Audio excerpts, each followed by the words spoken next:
So hi friends, so tussar saris restock பண்ணியிருக்கோங்க. So இந்த design தாங்க ரிப்பீட்டடாக கஸ்டமர்ஸ் கேட்டுகிட்டே இருக்கீங்க. அதுவும் இந்த கலர் காம்பினேஷன், ஒரு 3 கலர் காம்பினேஷன்ஸு ரிப்பீட்டடாக கஸ்டமர்ஸ் கேட்குறீங்க. ஸோ 899 ஒன்லி, அதுவும் ஃப்ரீ ஷிப்புங்க. பார்த்தீங்களா, இந்த 3 கலர் காம்பினேஷன் தான். ஃபேப்ரிக் பார்த்தீங்கன்னா ரொம்ப சாஃப்டாக இருக்கும். உங்களுக்கு டேசல்ஸோடு வந்துடும். உங்களுக்கு இந்த மாதிரி தாங்க சாரீ இருக்கும். காமிக்கிறேன். ஸோ இதுதான் உங்களுக்கு சாரீ.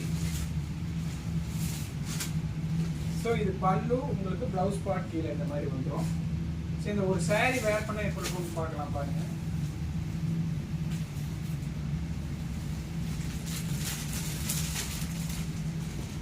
ஸோ மல்டிபிள் பீசஸ் இருக்குங்க. பாருங்க, இந்த கலர் காம்பினேஷன்ஸ் உங்களுக்கு ரொம்ப சூப்பராக இருக்கும். ஸோ இது பார்த்தீங்கன்னா உங்களுக்கு ப்ளவுஸ் பார்ட் இந்த மாதிரி வந்துடும். ஸோ 899